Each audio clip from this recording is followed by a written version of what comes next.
don't need a survey. It's just been absolutely great. And it's been wonderful meeting everybody and hearing the arguments. I mean, the whole thing has been so exciting. So I'm editor of the Hudson Review. And for those of you who may not know it, we're a magazine of literature and the arts. We're published in New York City. Actually, we began in 1948. I always tell people we're, over 70 years old, but we always remain young because we specialize in publishing new writers. We're probably one of the few magazines that still reads unsolicited poetry, fiction, and literary essays at all times. So that's why we really love to do it. And we have been publishing Rhina very frequently since 2006, both translations and poetry.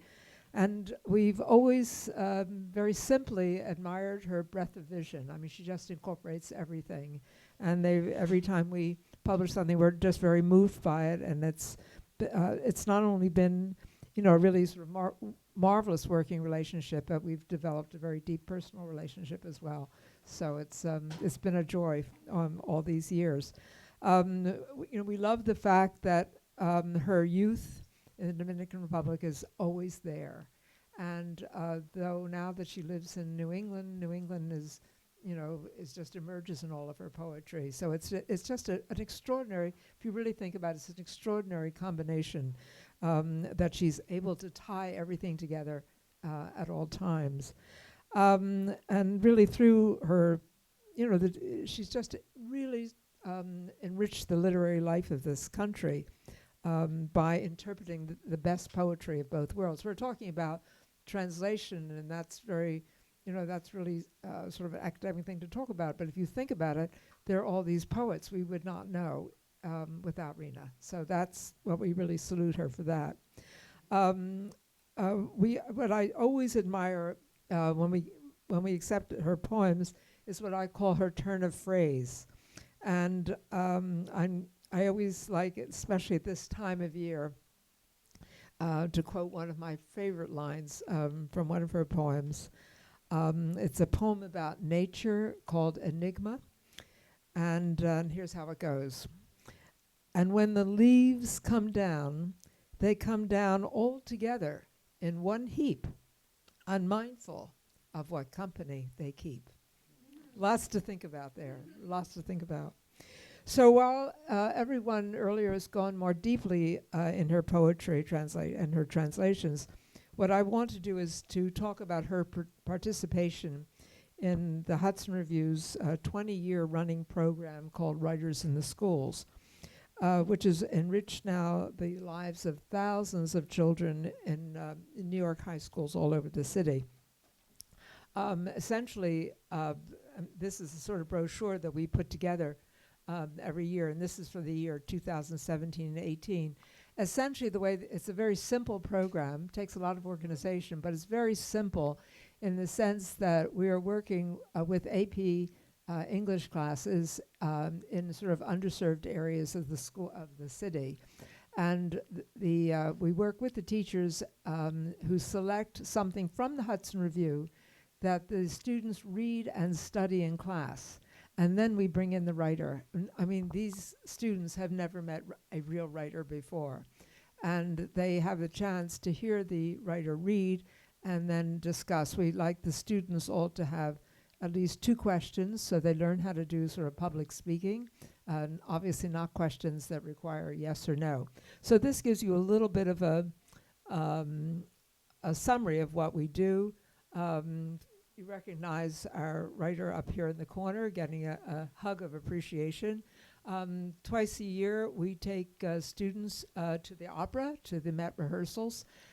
We give them an orientation from our music critic beforehand, and none of these students have ever been to the opera, and they really love it. And we just did 80 girls from Harlem High School at Porgy and Bess, and I don't know whether anyone has gone to the opera to see Porgy and Bess, but okay. So the audience is very quiet, but there's a moment in Porgy and Bess when she's going to leave Crown, And you should have heard the cheering. It was like being at the final point of a soccer game with thousands of students yelling, wonderful, yay. And then she turned around and went back to Crown, and everybody went, oh no, And I went back to see it, and nobody in the audience said a word in the adult audiences, but the kids get really into the stories and in the music of it. As you can see from the young woman in the corner, they mark up their manuscripts. They're amazing how they do it, and so it's very exciting. And then we always have the group pose at the end. Can we change to the next one? So this is now Rhina. Whenever they come, there's always a big bulletin board that the kids make up, telling everybody about them. And of course now they can look up the writer online, and they know a great deal about the writer, as they did for Rita. And you'll see in the next bulletin board, if you change again. So here she is standing next to her, and with a quote from your poem, right? Is this a quote? Yeah. So they got it. These days, if it wants saying it begins somehow, welcome Rhina P. Espaillat and the Hudson Review. So this is at DeWitt Clinton High School in the Bronx. Next one, just to show you. And so here she is reading, and the kids are all sitting around her, and go on to the next one. So at a certain point, you can turn again. This is going to be a really fast PowerPoint. So they usually, wherever we go to the school, they usually make a big circle around her and do it. And then there's always, when she's finished the reading, there's a question period you'll see in the next slide. We can turn again. Yeah. Okay, so here they are. They're all so astute. You can see how they're all sitting there so kind of riveted in what she's doing. And the young man here in the center is asking his question. So the next group is going to be, this is the moment. One of the points that the teachers always make to us, even though when they're reading things in class, everyone's just sort of fighting with each other to talk about it in class. But when we arrive, there's a certain shyness that pervades, and then you have, they get into it as the class goes. So we have introduced this signing at the end because that gives the shy students a chance to get close to, in this case, to get close to Rhina and have a kind of chat with her and to, ask their question that they were afraid to ask in class. So they line up always after, they're always late to the last class. The teachers hate it. We always do this at the end of the signing. Next slide, please. This is at New World High School, also in the Bronx. All of these students are immigrants. We call them English language learners. We no longer say the second language because some of these kids come with 5 languages, from villages and colonial countries, the colonial language and so forth. And one of the points that is always made, and Rhina's wonderful about doing this, is to keep your language. We talk about translation. This is where it happens because these students are in a position, if they keep their languages, to use them professionally as life goes on, and it makes them extremely proud that they're in this program. In a recent program we had at this school, we began with the 10th graders to give them an orientation. And after the class was over, it was another poet at that time, all the students had to write down on a card 2 things, something traumatic that had happened to them before they came to the school, and then what they learned that day. And one of the boys who had just recently come from Africa said what he learned is that poetry is deep. And that was the beginning of a whole education for him, obviously. But here she is. We just love watching her in these classes. That's why I wanted to give you a sense of the spirit that she brings to all of these classes. And then following the class, yes, here we are again. This is Lisa Montalbano, a wonderful teacher. And actually, we're going up there on Monday to do 2 classes, starting at 8 in the morning. We have, she is. That's right. Yeah. She hasn't sent it to us yet. She's waiting for you to vet it, I think. So you can let us know. But well, this is the other thing. The teachers get a real rapport with Rhina, and you were very generous in reading her work.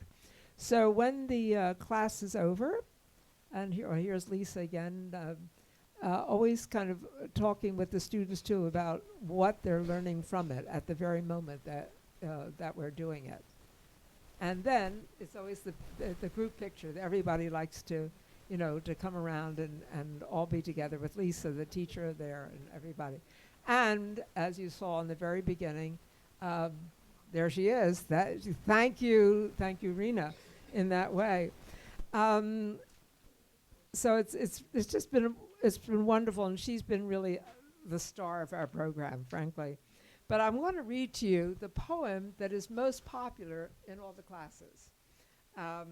It's called Rhina's poem, Rosario on Sunday Morning. I don't know how many of you already know this poem, and if not, then it's going to be really fun to hear it. Okay. But the students absolutely adore this, as you will see, because I will read one of the letters that a student had wrote about it. So Rosario on Sunday morning. Oh no, not dreaming, clear as I hear you now on our way to Mass, and the bells tolling. I heard him calling in the dark last night. Charo, he called me. I sat up in bed, the smell of Madreselvas everywhere, heavy as the bunches he would bring when he came courting all those years ago. Not dreaming, no, I never dreamed of him, and seldom thought of him in all those years since I sent him away once and for all. As for my sending him away, I said all that I had to say then, as you know. More is nobody's business, though there are some in this town who may think otherwise. He and those honeysuckle bunches damp from his mother's garden week on week showed up on our front porch where Mama stayed, or Sarah or Susanna, just to show that the Alvarado girls, even the ripest, would not be left alone with any suitor. You knew my father, how he never said outright what he could hint at while he chewed on a cigar. And yet he told me once, when there's no bread, cassava's good enough. Yes, from the start I knew they'd hoped I'd take him, worn down by his scrubbed look. He was polite, spoke as if he'd been schooled better than most, but after crops and prices and the weather, not much was left to say.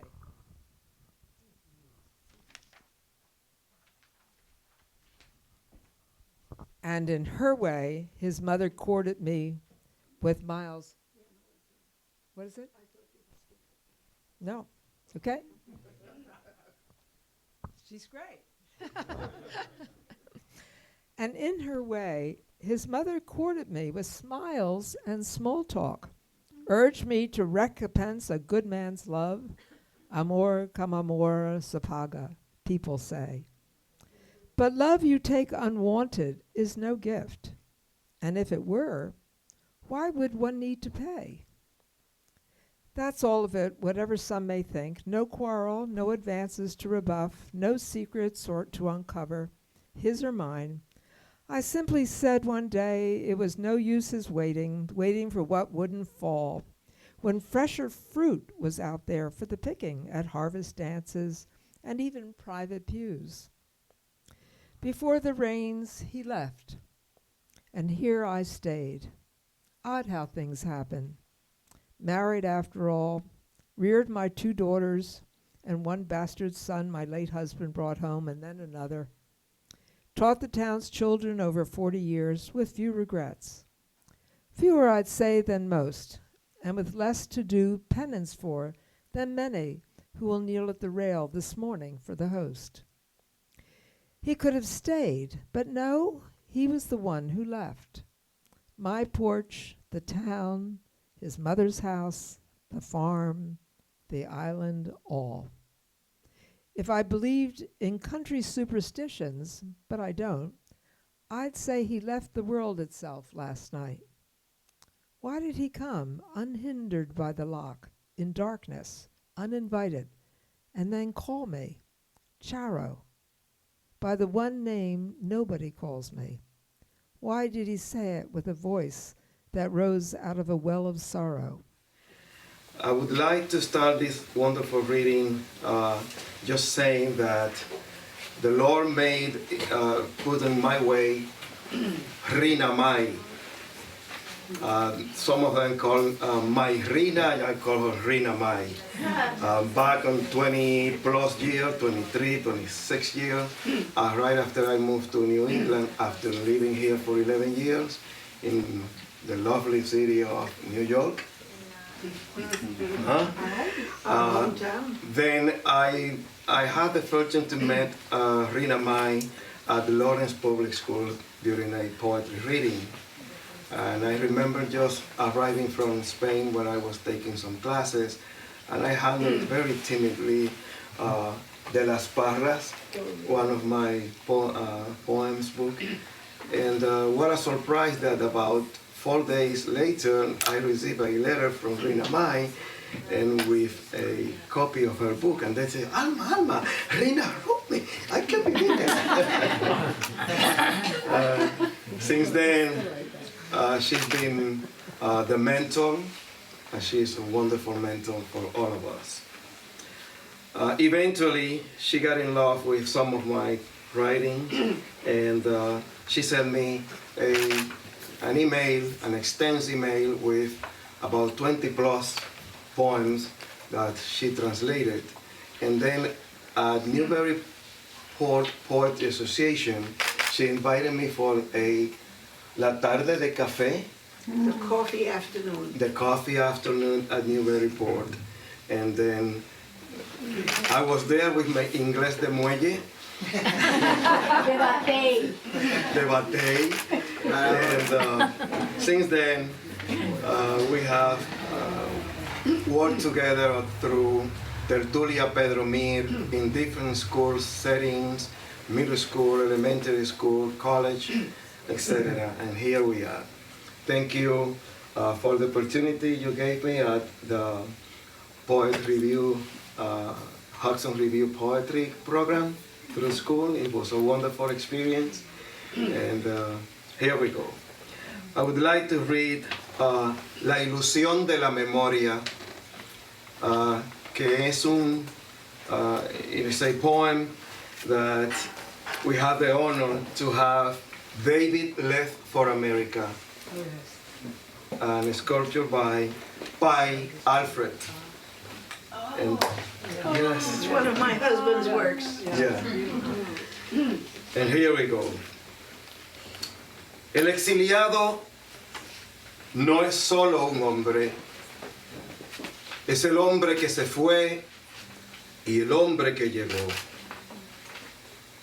El hombre que se fue y dejó cuanto quedó, que quedándose, sin embargo, no está. ¿A dónde? Su patio, su escuela, los suyos, ¿a dónde? El hombre que se fue, pero los otros, ¿a dónde? El hombre que se fue solo, pero con todo. El hombre que llegó y con él. El hombre que llegó vino solo, pero en sus ojos trajo todo, su vida a cuestas. El hombre que llegó y con él, pero vino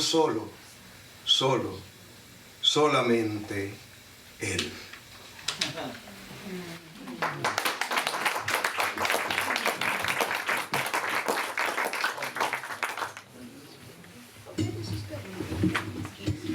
This poem, like so many by Juan Matos, captured me immediately because I recognize it as a common story.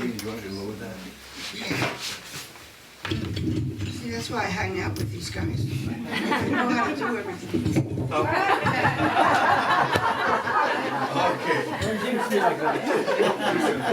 That will teach me to brag about my French.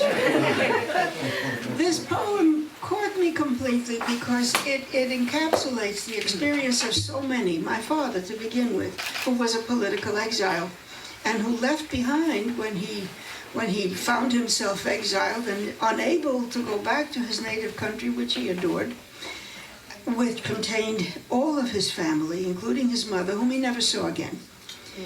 So I understood this poem not only with the intellect, but with the gut. And it's called in English, The Illusion of Memory. The exile is not one man alone. He is the man who departed and the man who arrived. The man who departed, departed, and left behind all that was left, which being left, nevertheless is not there. Where his garden, his school, his people? Where the man who departed, departed, but those others, where? The man who departed, departed alone, alone, but with everything. The man who arrived, arrived, and with him himself. The man who arrived came alone, but in his eyes he brought everything. Everything, his life on his back. The man who arrived, arrived, and with him himself. But he came alone, alone, only himself.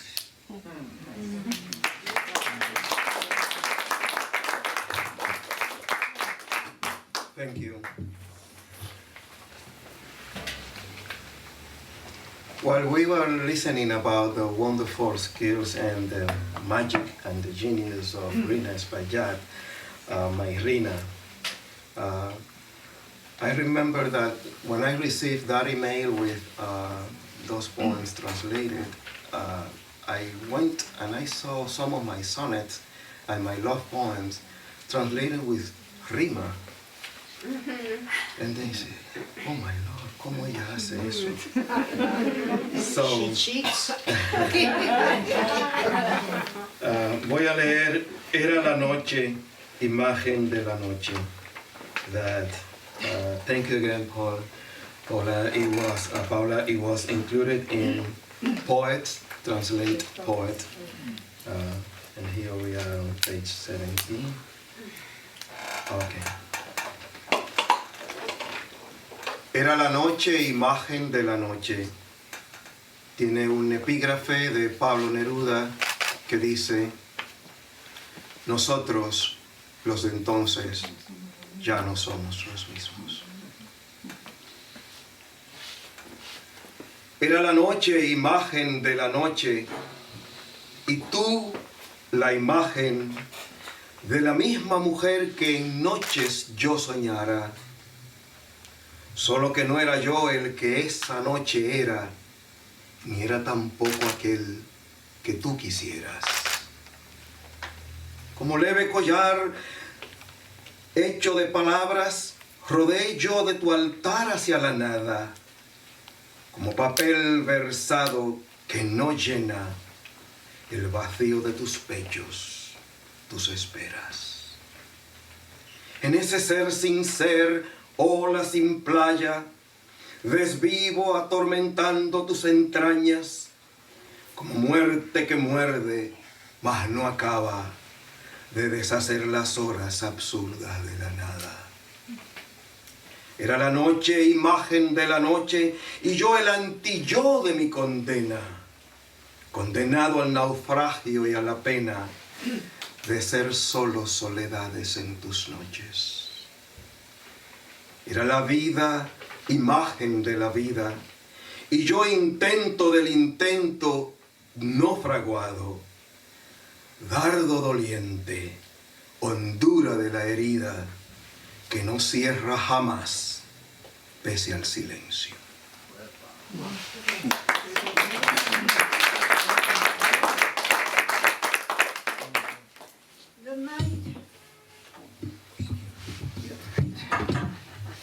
The night was a pretense of night, and it has a line by Pablo Neruda.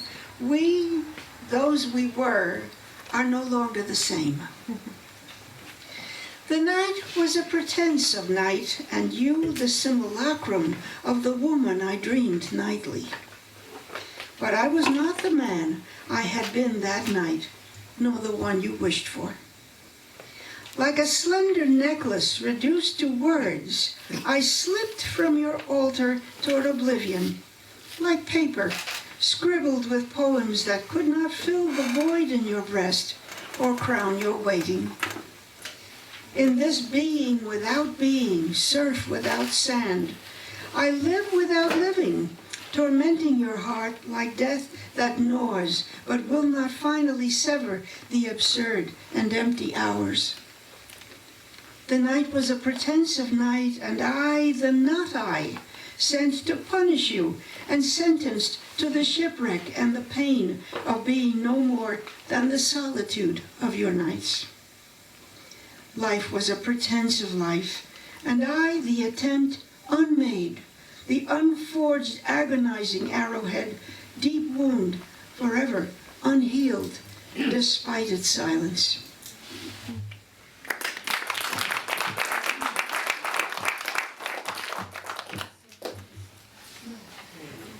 Voy a leer No tiemble corazón. Sí. I remember that Rhina Mai called me one afternoon and said, Juan, are you sure you're going to continue writing after this poem? And that was a challenge, because then she said, I want to see something more next week. That's how I keep them working. My Manuel David was attending to Amherst University, and one of those mornings in which just traveled to visit him and listening music. He was a wonderful singer and composer. And that particular morning he was triste, melancólico, blue. Okay. And then as a father, I saw my son con el corazón partido. And finally he told me that he was missing his girlfriend, who was actually studying here in New York at Hunter's College. And I said, we have a car right there. It's Sunday morning. Why don't we drive to New York? He said, are you sure? Yes. And I drove with him. I drove him here. And that was one of the wonderful experiences, because we spent the whole trip, 3 hours and a half, just singing Silvio Rodriguez, reciting Neruda and all those things. And it was a wonderful experience. When I went back home, so I wrote this poem for Manuel. El título es No tiembles corazón.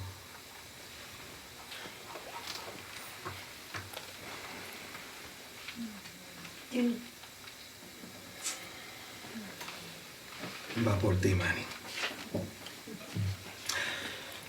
No tiembles corazón frente al espejo.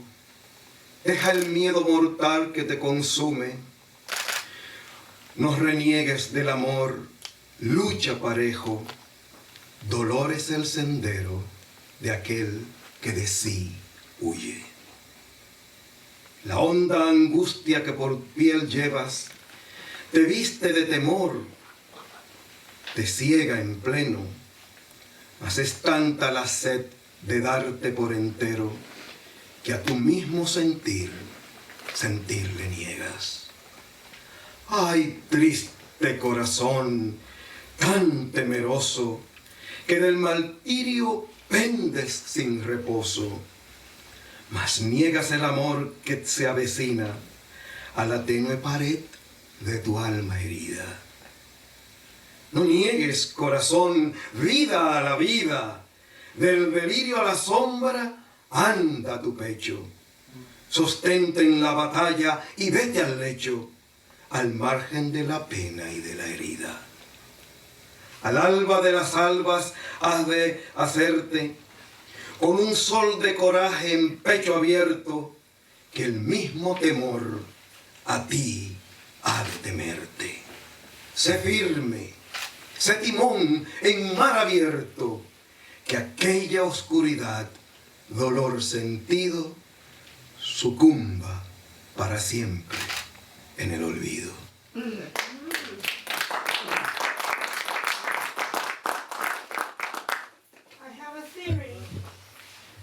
have a theory that the strength of poetry is the fact that it doesn't need complete understanding. That the music of it will carry the reader into whatever it is that is agitating and feeding the imagination of the poet, even if he doesn't understand.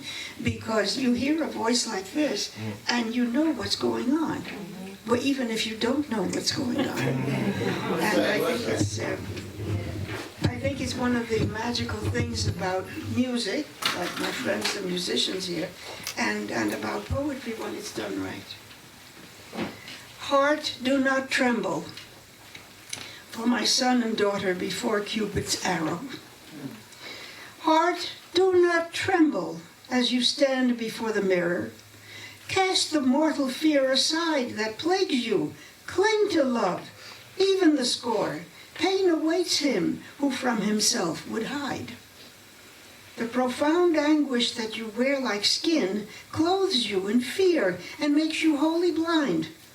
Though you would give yourself entire, you find you must deny what the self feels within. Oh, what a saddened heart, so full of fear that your torment has you in its control. And yet you deny love when it comes near the fragile barriers of your wounded soul. Do not deny, poor heart, life to your life. Your breast wanders from delirium to dread. Be strong in battle. Find your restful bed far from the place of sorrow and of strife. On that morning of mornings, you, adorned with the sun's emblem of courage on your breast, will cause fear to fear you, the self reborn.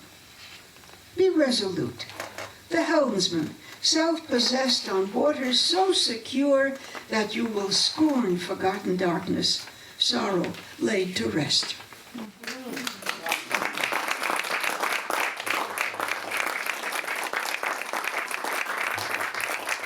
When I think of Rhina, beyond her achievements as a poet, translator, essayist, master teacher, mentor, and critic, I prize her zany sense of humor and her righteous indignation.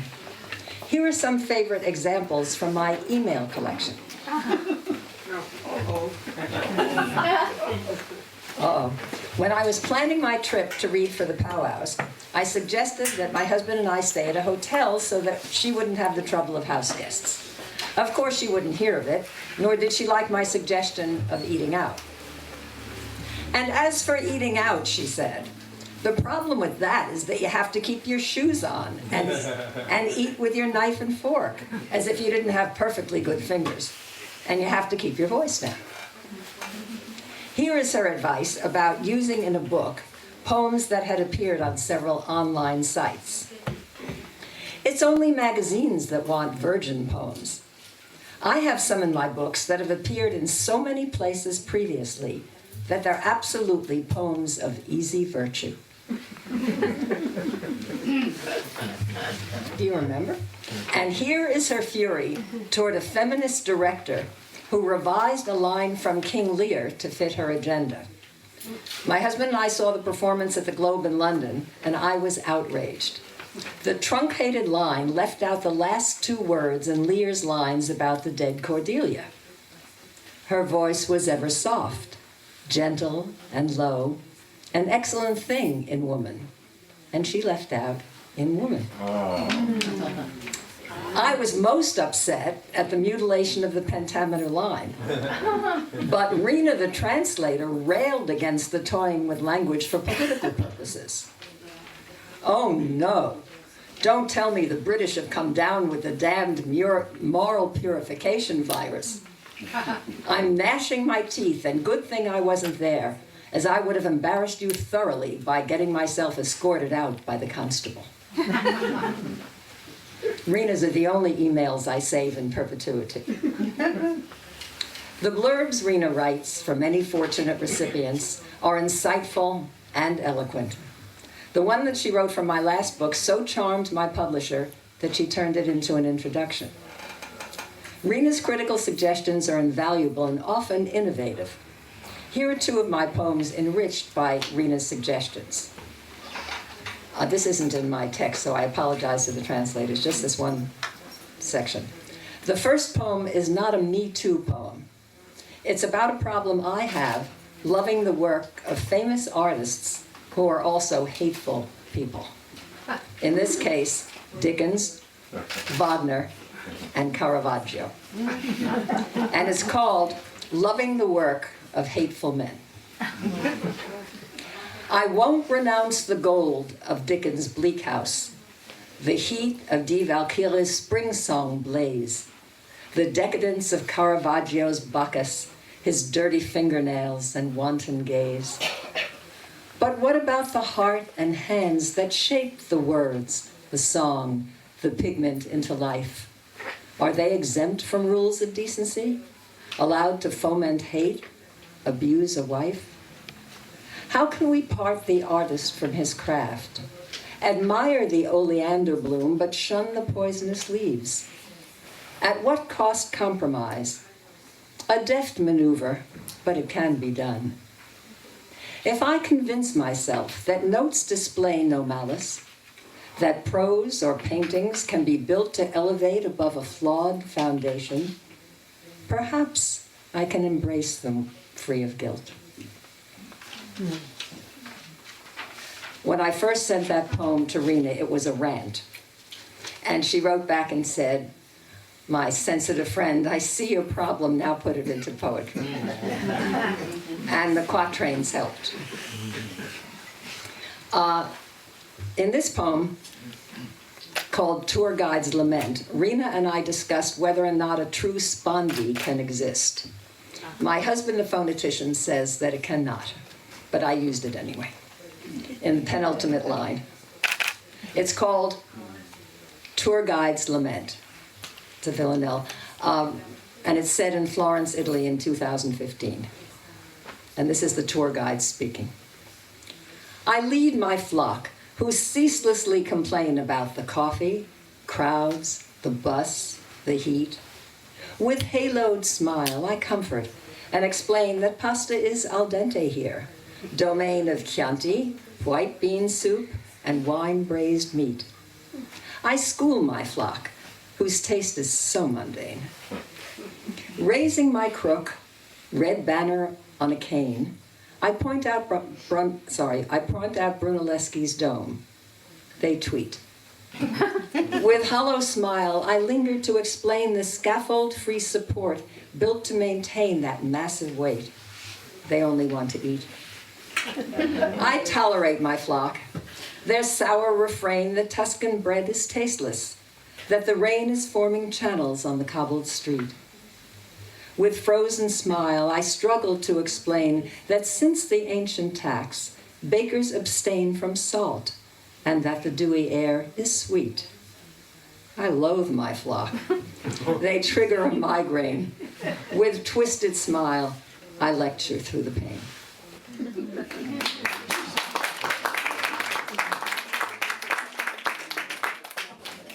See what a spondee will do. Finally here, most important, are three of my favorite Rhina poems, almost impossible to choose. First, her grief at the loss of her wonderful beloved Alfred, and this is called Here. Everything's here, unused but orderly, as if ready for use. A mint or two, his nail clipper, the little scissors he trimmed his mustache with, scribbled things to do, his watch, a neatly folded handkerchief that spills a scattering of change, the pen that leaked into his pocket now and then. I almost hear him now, don't touch, as if I were pilfering his tangled hearing aids, this snarl of keys, his red Swiss Army knife hiding its tiny arsenal of blades like legs tucked under. Glasses, wallet, wife, each item's here. Though useless as it is, I don't know why, except that it was his.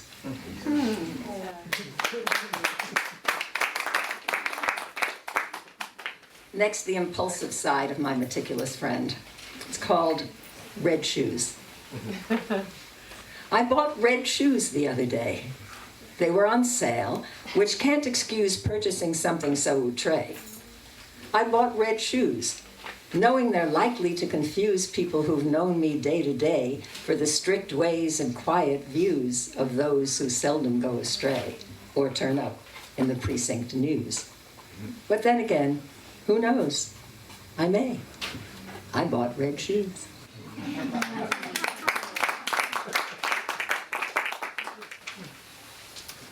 I love Rhina's wry sense of humor, and in this wonderful poem, If You Ask Me, she lightens the fall of mankind with a friendly snake. It's called If You Ask Me. If you ask me, said the snake, this couple's doomed. They started naked, not a thing to need, a thing to wonder at, since orders boomed over the speaker. Every day they'd weed a little, see what's ripe and pluck it off. Eat this, no, don't eat that. Now I'm not blind. I see her fidget with her hair and cough that nervous cough. She's bored out of her mind. I see him gawk at birds and flap in vain. Then his blank eyes cloud over with the sky and circle his estate, so green, so plain. She's ripe to risk herself. They need to die. Unbanished, he's an ornament, a brute. We're neighbors. I'll go visiting with fruit.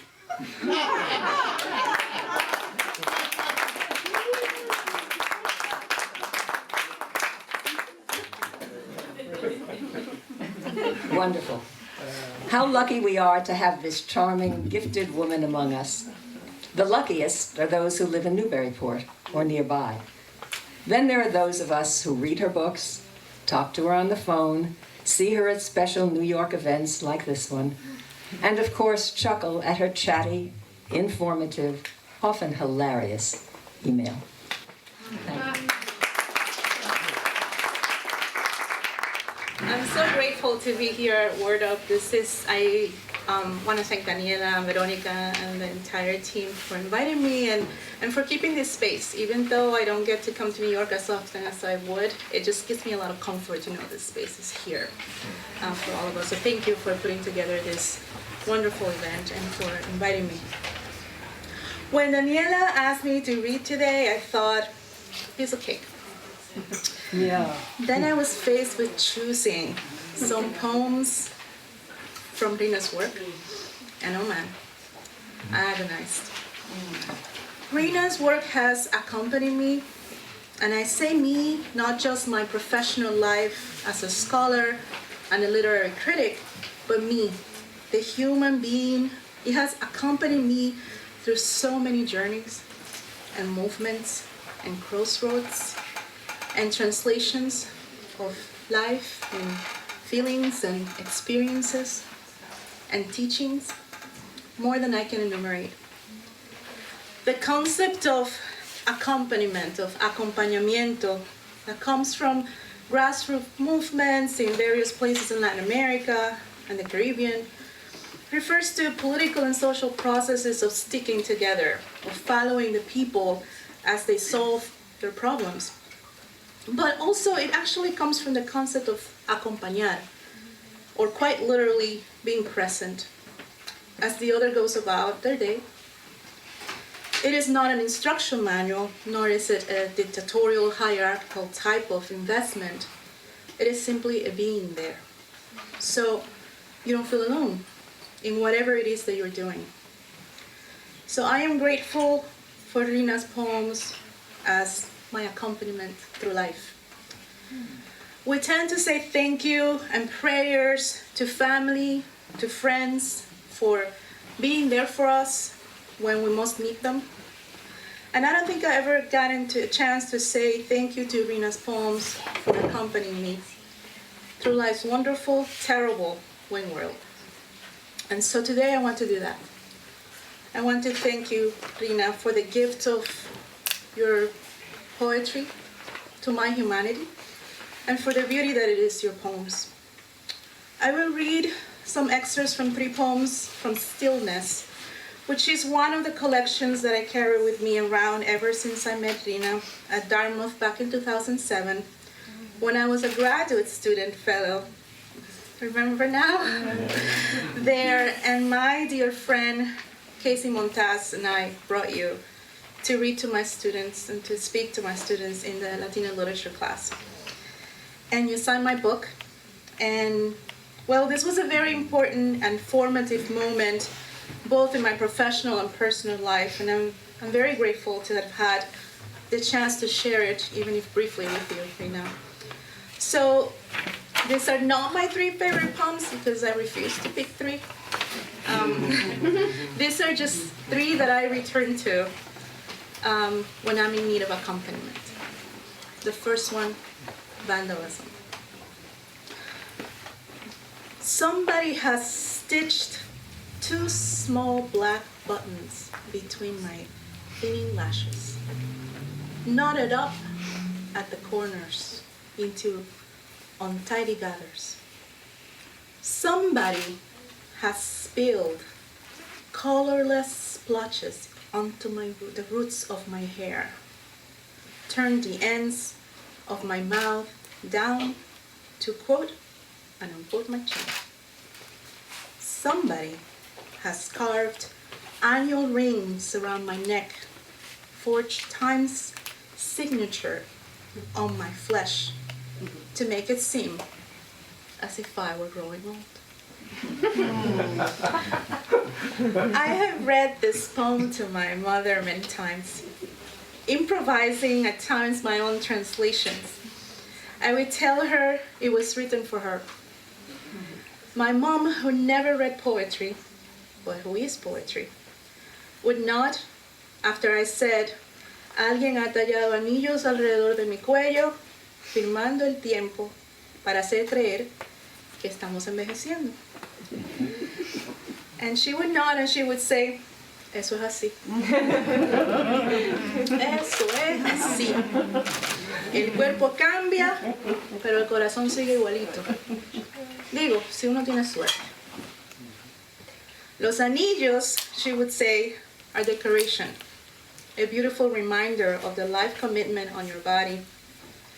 And now as I begin to notice the vandalism on my own body, the colorless roots that make my kings flatten and become more rebellious, I too think, as I read this poem, eso es así. The second one, Marginal. Like the poor everywhere, the poem lives. It lives by wit and pluck. It looks over the trash put out by the 5 senses, those rich neighbors, and uses what it can, like wool from the old sweater. It warms itself by dancing, amuses the crowds are waiting in line for movie tickets. It walks against the wind, thinking of summer, teaching itself to sing. I often teach this poem in my Latina literature courses. I love the students' multiple interpretations and how they read their own life into it. As I reread the poems for today, I dug up some of my notes from what students have said over the years. There is one that always stands out to me. Poetry is resistance. Poetry is resilience. In a time in which we are pushed to our limits by the pervasive structures of racism, inequality, violence of politics and legislation, in a time in which communities we come from, whether you're black, brown, or queer, are under attack, poetry is resistance. They can take most of our things, said one student, an African American student. They can take our neighborhoods, they can deport us, and they can take our children even and put them in cages, said another student, a Mexicana. But they will not take our poetry. Because we are our poetry, she said. We are made of poetry. and poetry is resistance. And the third poem, Weeping Fig. If you ever wept, we have not seen it, but only the tilt of your blind eyes to the stroke of light, your sure death. Listening to time's bell, we name you, as we name, through the glass of our obsessions, careless galaxies, and post there. A legendary guard circling our fortunes, our orbits. As we name impatience, Star of Bethlehem, and Weeping Willow, but cannot know what you name otherwise, if naming compels you, or what you would think if you thought of our noise, our pale, unresting leaves beating at still air, our weeping.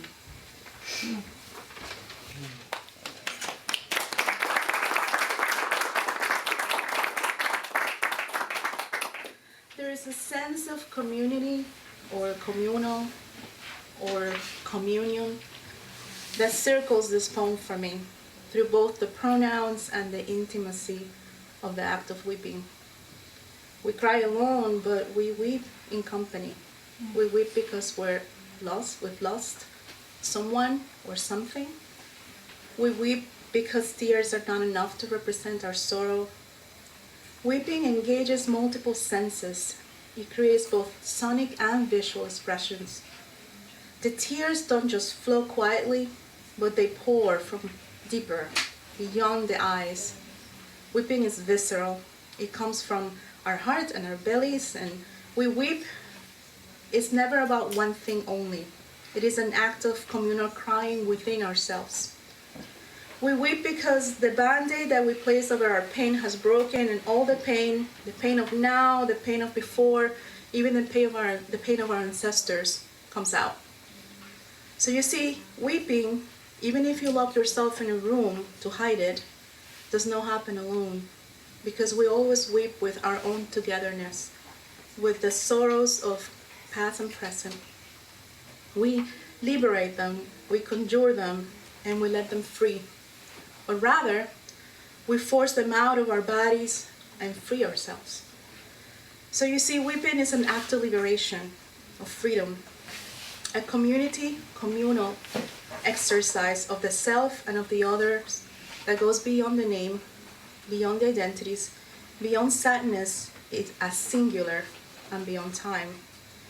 So this poem to me is an invitation to freedom, a silent cry of collective weeping. Thank you, Rhina.